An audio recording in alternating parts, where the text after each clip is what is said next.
Hello my dear students, welcome to Learner's World. In this video, I talk about Module 2 Polyphony in Text Part 1. Terms or concepts used in this module. First one is point of view, polyphony, allusion, intertextuality. Then what is point of view? Point of view is the angle, the voice, the perspective from which a writer tells a story. Point of view എന്നാൽ എഴുത്തുകാരൻ്റെ വീക്ഷണകോണാണ് point of view എന്ന് പറയുന്നത്. Chimamanda Ngozi Adichie is a Nigerian novelist. In one of her talks titled The Danger of a Single Story, she talks about an 8-year-old domestic help Fide who lived in her house. അതായത് ചിമമണ്ട Ngozi അഡിച്ചി ഒരു Nigerian novelist ആണെന്നാണ് പറയുന്നത്. Danger of A single story എന്ന അവരുടെ ഒരു പ്രഭാഷണത്തിൽ തൻ്റെ വീട്ടിൽ താമസിച്ചിരുന്ന 8 വയസ്സ് മാത്രം പ്രായമുള്ള ജോലിക്കാരനെ പറ്റി പറയുന്നുണ്ട് എന്നാണ് പറയുന്നത്. Adichi's mother always talked about the poverty of Fide's family. അപ്പോൾ ഫിഡയാണ് ആ ഒരു ജോലിക്കാരന്. അപ്പോൾ അഡിച്ചിയുടെ അമ്മ എപ്പോഴും ജോലിക്കാരനായ ഫിഡയെ പറ്റിയും അവരുടെ വീട്ടിലെ ദാരിദ്ര്യത്തെ പറ്റിയൊക്കെ പറയുമായിരുന്നു എന്നാണ് പറയുന്നത്. Once Adichie visited Fide's family and she was surprised to see a beautifully pattern basket made by Fide's brother. അതായത് ഒരിക്കൽ അഡിച്ചി എന്ത് ചെയ്തു, ഫിഡയുടെ വീട്ടിൽ പോയി അവിടെ ഫിഡയുടെ ചേട്ടനുണ്ടാക്കിയ ഒരു ഭംഗിയുള്ള ബാസ്ക്കറ്റ്, അതായത് ഒരു വള്ളിക്കുട്ട കണ്ട് അഡിച്ചി അത്ഭുതപ്പെട്ടു എന്നാണ് പറയുന്നത്. She could not imagine that such a poor family could produce such a fine craftsman. Single stories often result in misinformation. അപ്പോൾ നമ്മളുടെ അഡിച്ചിക്ക് ഭയങ്കര സർപ്രൈസ്ഡായി, ഭയങ്കര അത്ഭുതപ്പെട്ടു. അതായത് ഇത്രയും ദാരിദ്ര്യമുള്ള ഒരു കുടുംബത്തിൽ നിന്ന് ഇത്ര നല്ല കഴിവുള്ള മനുഷ്യന് എങ്ങനെ വരും എന്ന് അവർക്ക് ചിന്തിക്കാൻ പോലും പറ്റില്ല എന്നാണ് പറയുന്നത്. ഒരു സിംഗിൾ സ്റ്റോറി മാത്രം കേട്ടുകൊണ്ടിരുന്ന നമ്മളെല്ലാവരും തെറ്റിദ്ധരിക്കപ്പെടാൻ സാധ്യതയുണ്ട് എന്നാണ് പറയുന്നത്. Stories R A matter of perspective. Each story we hear or read is told from a certain point of view. അപ്പോൾ എന്താണ് പോയിൻ്റ് ഓഫ് വ്യൂ എന്നുള്ളതിലേക്കാണ് നമ്മൾ വരുന്നത്. അപ്പോൾ കഥകൾ, സ്റ്റോറീസ് നമ്മുടെ വീക്ഷണകോണിനെ ആശ്രയിച്ചിരിക്കുന്നു എന്നാണ് പറയുന്നത്. നാം വായിക്കുന്ന ഓരോ സ്റ്റോറികളും നമ്മൾ കേൾക്കുന്നതും വായിക്കുന്നതും ഒരു പ്രത്യേക വീക്ഷണകോണിൽ കൂടിയാണ്. നമ്മളൊരു പ്രത്യേക പോയിൻ്റ് ഓഫ് വ്യൂയിലൂടെയാണ് ഓരോ സ്റ്റോറികളും നമ്മൾ വായിക്കുന്നതും അതുപോലെ നമ്മൾ കേൾക്കുന്നതും. The 1857 war was a simple Sepoy mutiny to the British historians. Nelson Mandela was a criminal to the white rulers, but for the black South Africans, he is the father of the nation. അപ്പോൾ നമ്മൾ വായിക്കുന്ന ഓരോ സ്റ്റോറിയും നമ്മളുടെ വീക്ഷണകോണിനെ ആശ്രയിച്ചിരിക്കുന്നു എന്നാണ് പറയുന്നത്. അതായത് ഓരോ കഥകൾ നമ്മൾ വായിക്കുന്നതും കേൾക്കുന്നതും ഒക്കെ ഒരു പ്രത്യേക വീക്ഷണകോണിൽ കൂടിയാണ് നമ്മളത് ചെയ്യുന്നത്. അതുപോലെ 1857 യുദ്ധം ബ്രിട്ടീഷ് ചരിത്രകാരന്മാർക്ക് വെറും ഒരു ശിപായി ലഹളയായിരുന്നു എന്നാണ് പറയുന്നത്. പക്ഷേ ഇന്ത്യൻ ചരിത്രകാരന്മാർക്ക് അത് നമ്മുടെ ഫസ്റ്റ് വാർ ഓഫ് ഇൻഡിപെൻഡൻസ് ആണ്. അപ്പോൾ ഓരോരുത്തർക്കും ഡിഫറെൻ്റ് ആയിട്ടുള്ള വീക്ഷണകോണുകൾ ഉണ്ട് എന്നാണ് പറയുന്നത്. Then Nelson Mandela was a criminal to the white rulers, but for the black South Africans, he is the father of the nation. അതുപോലെ വെള്ളക്കാരായ ഭരണാധികാരികൾക്ക് നെൽസൺ മണ്ടേല ഒരു മഹാകുറ്റവാളിയായിരുന്നു. പക്ഷേ ബ്ലാക്ക് സൗത്ത് ആഫ്രിക്കക്കാർക്ക് മണ്ടേല രാഷ്ട്രപിതാവാണെന്നാണ് പറയുന്നത്. Point of view is the angle from which a writer tells a story. അപ്പോൾ നമ്മൾ വീണ്ടും വരുന്നത് പോയിൻ്റ് ഓഫ് വ്യൂയിലേക്കാണ്. പോയിൻ്റ് ഓഫ് വ്യൂ എന്ന് പറയുന്നത് ഒരു എഴുത്തുകാരൻ്റെ വീക്ഷണകോണാണ് എന്നാണ് പറയുന്നത്. Then first person point of view. എന്താണ് first person point of view? A writer may tell a story from his own point of view. He may also write a story from the point of view of one of the characters in the story. When the writer tells the story using I, it is the first person point of view. അപ്പോൾ first person point of view എന്താണെന്ന് വെച്ചാൽ ഒരു എഴുത്തുകാരന്, അതായത് ഒരു writer തൻ്റെ വീക്ഷണകോണിൽ നിന്നും കഥ പറയുന്നതാണ് first person point of view. ചിലപ്പോൾ കഥ പറയുന്നത് കഥയിലെ ഒരു കഥാപാത്രത്തിൻ്റെ കണ്ണിൽ കൂടി നോക്കിയിരിക്കും. ഞാൻ എന്നുപയോഗിച്ച്, ഐ എന്നുപയോഗിച്ച് കഥ പറയുന്നതാണ് first person point of view എന്ന് പറയുന്നത്. In Alan Stevenson's novel Treasure Island, the narrator of the story is Jim Hawkins, who is the main character. അപ്പോൾ ആർ.എൽ. സ്റ്റീവൻസണിൻ്റെ ട്രഷർ ഐലൻഡ് എന്ന നോവലിലെ പ്രധാന കഥാപാത്രം ജിം ഹോക്കിൻസ് ആണ്. അതുപോലെ in the adventures of Sherlock Holmes by Arthur Conan Doyle, the narrator is doctor Watson. അതുപോലെ Arthur Conan ഡോയിലിൻ്റെ the adventures of Sherlock Holmes എന്ന കഥയിൽ ഡോക്ടർ വാട്സനാണ് കഥ പറയുന്നത്. ഡോക്ടർ വാട്സന് ഷെർലക് ഹോംസിൻ്റെ അസിസ്റ്റൻ്റാണ്. Okay, then third person point of view. ഇനി എന്താണ് third person point of view എന്നുള്ളതാണ്. The story can also be told through the voice of an observer who does not have A role in the story. അപ്പോൾ third person point of view എന്ന് പറഞ്ഞാൽ അതായത് കഥയിൽ റോളൊന്നും ഇല്ലാത്ത ഒരു നിരീക്ഷകൻ്റെ സ്വരത്തിൽ കഥ പറയുന്നതാണ് third person point of view. അതായത് കഥയിൽ ഉള്ള ഒരു ക്യാരക്ടറല്ല, പുറത്തുള്ള ഒരാളാണ് ഈ ഒരു സ്റ്റോറി വിവരിക്കുന്നത്. അതിനെയാണ് third person point of view എന്ന് പറയുന്നത്. He speaks from a third person point of view. In this case, the narrator sees and knows everything about the character and events in the story. അതായത് ഇവിടെ കഥ പറയുന്നയാൾക്ക് കഥാപാത്രങ്ങളെക്കുറിച്ചിട്ടും അതിലുള്ള സംഭവങ്ങളെക്കുറിച്ചിട്ടൊക്കെ ഉള്ള വിവരങ്ങളൊക്കെ അയാൾക്ക് അറിയാം. അതിനെയാണ് third person point of view എന്ന് പറയുന്നത്.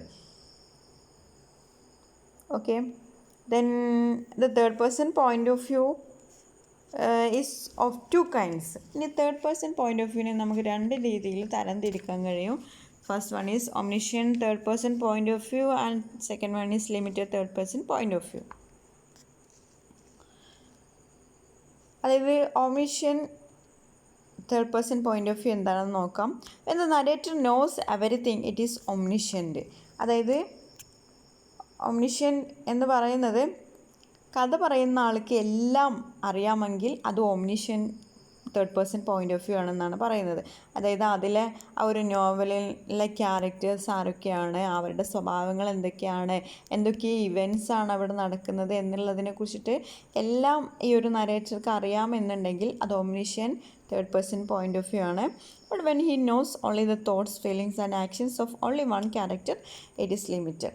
എന്നാലും limited third person point of view എന്താണെന്ന് വെച്ചാൽ ഒരു ക്യാരക്ടറിൻ്റെ മാത്രം ചിന്തകളും വികാരങ്ങളും പ്രവർത്തികളും മാത്രമേ അയാൾക്ക് അറിയാൻ പാടുള്ളൂ എങ്കിൽ അത് limited third person point of view ആണെന്നാണ് പറയുന്നത്. Then read the passage give on page number 53 and 54 which are written the third person point of view.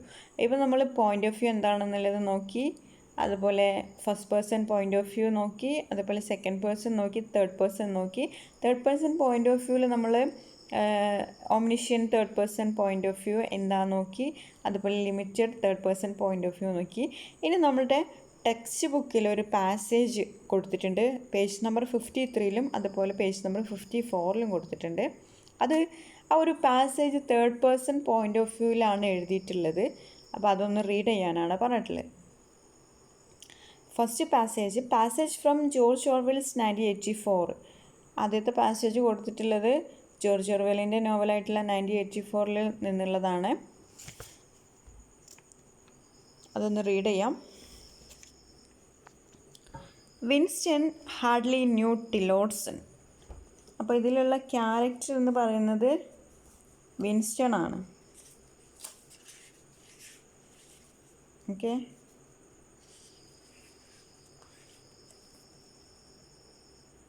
And had no idea what work he was employed on. അപ്പോൾ വിൻസ്റ്റന് ടിലോട്സിനെ കുറിച്ചിട്ട് അറിയില്ല, അതുപോലെ അയാൾ എന്ത് ജോലിയാണ് ചെയ്യുന്നതെന്നും വിൻസ്റ്റൺ അറിയില്ല. People in the records department did not readily talk about their jobs. Records department എന്ന് പറഞ്ഞാൽ അവർ ജോലി ചെയ്യുന്ന ഒരു ഡിപ്പാർട്ട്മെൻറ്റാണ്. അപ്പോൾ അവർക്കും അറിയില്ല, അവിടെയുള്ള ആളുകൾക്കും ഡിപ്പാർട്ട്മെൻറ്റിന് അറിയില്ല ഇവരെന്താണ് ജോലി ചെയ്യുന്നത് എന്നുള്ളത്. In the long windowless hall with its double row of cubicles and its endless rustle of paper and hum of voices murmuring into speak rights. There were quite a dozen people whom Winston did not even know by name. പിന്നീട് പറയുന്നത് അവർ ഇരിക്കുന്ന ജോലി ചെയ്യുന്ന ആ ഒരു സ്ഥലത്തിൻ്റെ ഒരു ഡിസ്ക്രിപ്ഷനാണ്. അതായത് വലിയൊരു ഹാളാണ്, അവിടെ ജനലുകളൊക്കെ ഇങ്ങനെ തുറന്നിട്ടിട്ടുണ്ട്. അതുപോലെ എൻഡ്ലെസ് റസ്ൽ ഓഫ് പേപ്പേഴ്സ്, അതായത് പേപ്പേഴ്സ് ഇങ്ങനെ മറിക്കുന്ന ശബ്ദം കേൾക്കുന്നുണ്ട്. അതുപോലെ ആരൊക്കെയോ എന്തൊക്കെയോ എഴുതുന്ന ശബ്ദം കേൾക്കുന്നുണ്ട്. മർമറിങ് കേൾക്കുന്നുണ്ട്, അതായത് ആരോ പിറുപിറുക്കുന്ന ശബ്ദം മാത്രമേ അവിടെ കേൾക്കുന്നുള്ളൂ. There were quite a dozen people whom Winston did not even know by name. അവിടെ ഡസൻ പീപ്പിൾ, അതായത് ഒരു 12 പേഴ്സൺസ് ഒക്കെ അവിടെ ഉണ്ട്. പക്ഷേ അവരൊക്കെ എന്താണ്, അവരുടെ നെയിംസ് ഒന്നും ആർക്കറിയില്ല, വിൻസ്റ്റൺ അറിയില്ല എന്നാണ് പറയുന്നത്. So he daily saw them hurrying to and fro in the corridors or gesticulating in the 2 minutes hate. അപ്പോൾ എന്നും അവർ ആ കോറിഡോറിലൂടെ നടന്നു പോകുന്നതൊക്കെ അവന് കാണാറുണ്ട്, പക്ഷെ അവരുടെ ഡീറ്റെയിൽസോ ഒന്നും അവനറിയില്ല എന്നാണ് പറയുന്നത്. He knew that in the cubicle next to him the little woman with the sandy hair toiled day in and day out, simply at tracking down and deleting from the press the names of people who had been vaporized and were therefore considered never to have existed. അപ്പോൾ പിന്നീട് Winston പറയുന്നത് അവൻ്റെ ക്യാബിൻ്റെ അടുത്തൊരു സ്ത്രീ ഇരിക്കുന്നുണ്ട്. ആ സ്ത്രീയുടെ ഹെയർ ഒരു സാൻഡി ഹെയർ ആണെന്ന് പറയുന്നുണ്ട്. ബിസി ആയിട്ട് ഇങ്ങനെ ജോലി ചെയ്തുകൊണ്ടിരിക്കുന്നുണ്ട് എന്നാണ് പറയുന്നത്. പിന്നെ ആ സ്ത്രീ ചെയ്യുന്നത് അവിടെ ഒരുപാട് നെയിംസ്, മേ ബി ആ ഒരു ഡസൻ പീപ്പിൾസിൻ്റെ നെയിംസ് ആയിരിക്കും കളക്ട് ചെയ്യാൻ ശ്രമിക്കുകയാണ് ചെയ്യുന്നത്. പിന്നീട് നമുക്ക് മനസ്സിലാകും ഈ പറഞ്ഞ ആളുകളൊന്നും, അതായത് ഈ 12 പേഴ്സൺസ്, അതായത് ഈ നെയിംസ് സെർച്ച് ചെയ്യുന്ന നെയിംസിലുള്ള ആളുകളൊന്നും ജീവിച്ചിരിക്കുന്നില്ല എന്നുള്ള തരത്തിലാണ് അവരുടെ പേരുകളൊക്കെ സെർച്ച് ചെയ്യുന്നത് എന്നുള്ളത് നമുക്ക് കാണാൻ കഴിയും എന്നാണ് പറയുന്നത്. അപ്പോൾ ഈ ഒരു പാസേജ് ജോർജ് ഓർവെലിൻ്റെ 1984 എന്ന് പറഞ്ഞിട്ടുള്ള നോവലിൽ നിന്ന് എടുത്തിട്ടുള്ളതാണ്. In the passage taken from the novel 1984 by George Orwell, the perspective is limited because the narrator's voice is limited to a single character, Winston. This is an example of limited third-person narration. അപ്പോൾ ഇത് നമ്മളുടെ George ഓർവെലിൻ്റെ 1984 എന്ന നോവലിൽ നിന്നുള്ള ഒരു പാസേജാണ്. അതായത് ഇതിൽ point of view എന്ന് പറയുന്നത് ലിമിറ്റഡ് ആണ്. കാരണം വിൻസ്റ്റൺ എന്നുള്ള ക്യാരക്ടറിൻ്റെ ഒരു ക്യാരക്ടറിലൂടെയാണ് ഈ കഥ പറയുന്നത്. ഇതിൽ വിൻസ്റ്റൻ്റെ വോയിസ് മാത്രമാണ് നമുക്ക് കാണാൻ കഴിയുന്നത്. വേറെ ആരെക്കുറിച്ചിട്ടും ഒരു വിവരങ്ങളും നൽകുന്നില്ല, ഒന്നും അറിയില്ല എന്നാണ് പറയുന്നത്. വിൻസ്റ്റൺ എന്നുള്ള ക്യാരക്ടർ അയാളുടെ വോയിസിലൂടെ മാത്രമാണ് ഇത് നരേറ്റ് ചെയ്യുന്നത്. അതുകൊണ്ട് തന്നെ ഇതൊരു ലിമിറ്റഡ് തേർഡ് പേഴ്സൺ നരേഷനാണെന്നാണ് പറയുന്നത്. Then read the passage from Jane Austen's Pride and Prejudice. ഇനി നമ്മൾ ജെയിൻ ഓസ്റ്റൻ്റെ പ്രൈഡ് ആൻഡ് പ്രെജുഡൈസ് എന്നുള്ള നോവലിൽ നിന്ന് എടുത്തിട്ടുള്ള ഒരു പാസേജ് റീഡ് ചെയ്യാനാണ് പറഞ്ഞിട്ടുള്ളത്. Okay. When Jane and Elizabeth were alone, the former, who had been cautious in her praise of Mr. Bingley before, expressed to her sister just how very much she admired him. അപ്പോൾ ജെയിനും എലിസബത്തും എന്താണ്, സിസ്റ്റേഴ്സാണ്. Jane ഓസ്റ്റൻ്റെ Pride and പ്രെജുഡൈസിലുള്ള ക്യാരക്ടേഴ്സാണ്. അപ്പോൾ അവർ ഒറ്റയ്ക്കിരിക്കുന്ന സമയത്ത് ഈ ഫോർമർ എന്ന് പറയുന്നത് ജെയിനാണ്. ജെയിൻ സംസാരിക്കുകയാണ് മിസ്റ്റർ ബിംഗ്ലീനെ കുറിച്ചിട്ട്.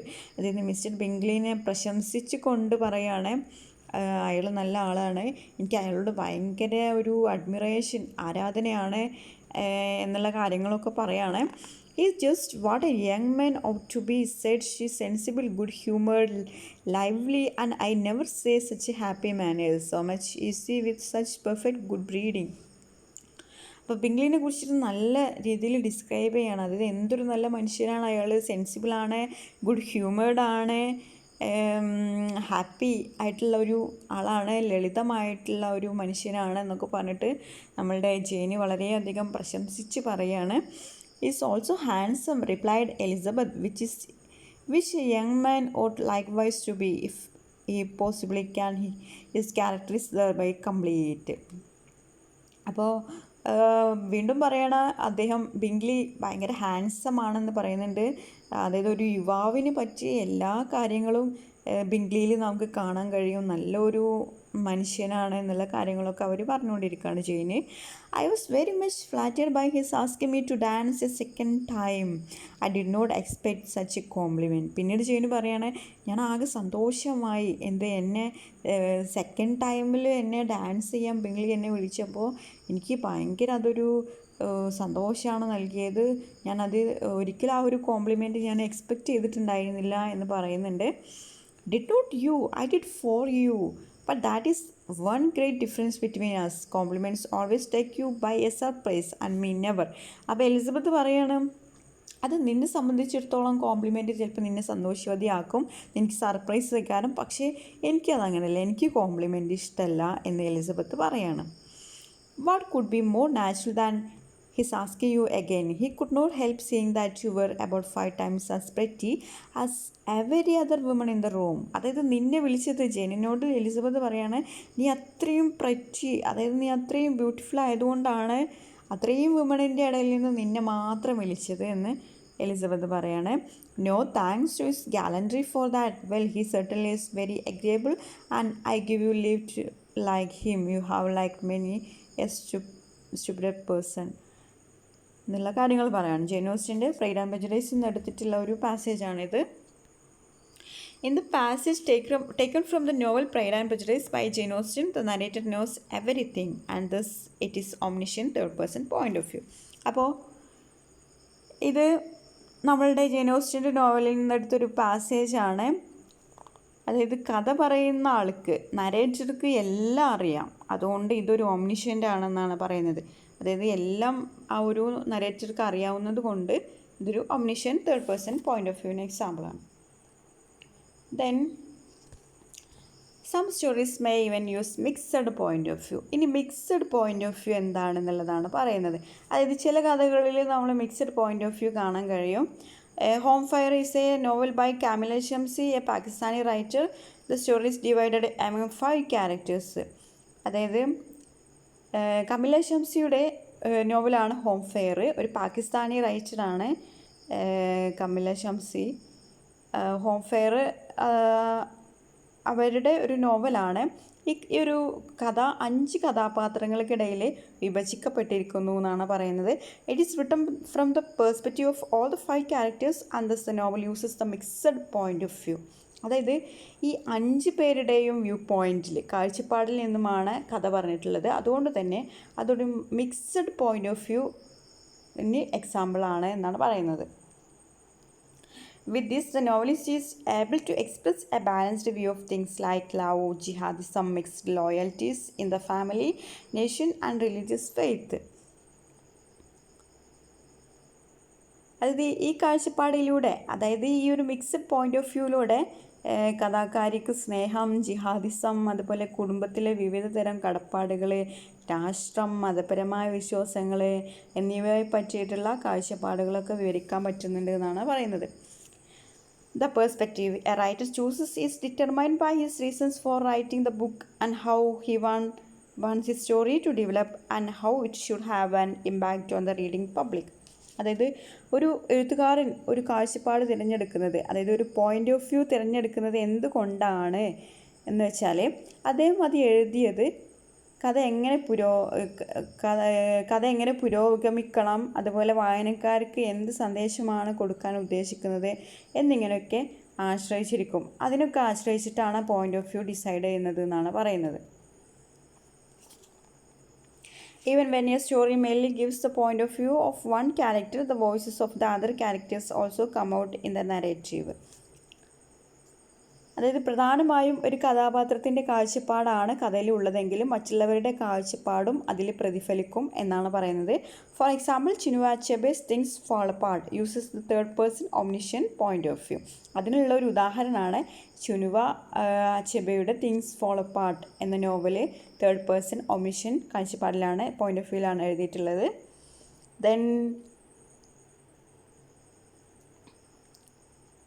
Then Okongo is the protagonist of the novel and his perspective is given importance, but at the same time the voices of the other characters are also heard.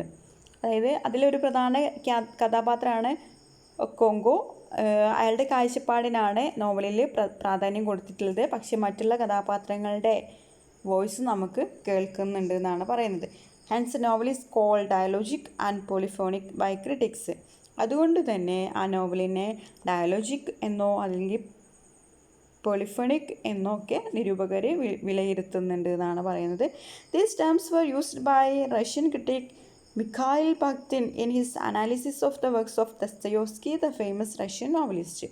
അപ്പോൾ ഈ പേരുകൾ ആദ്യമായിട്ട് ഉപയോഗിച്ചിട്ടുള്ളത് ഡയലോജിക് എന്നുള്ളതും പോളിഫോണിക് എന്നുള്ളതും യൂസ് ചെയ്തിട്ടുള്ളത് Russian ക്രിട്ടിക്കായിട്ടുള്ള Mikhail ബാഖ്തിനാണ്. ദസ്തയോവ്സ്കിയുടെ കൃതികളെ വിലയിരുത്തുകയായിരുന്നു Mikhail Bakhtin. I conclude here. Thank you for watching our video. If you are interested, please subscribe, comment, share, like.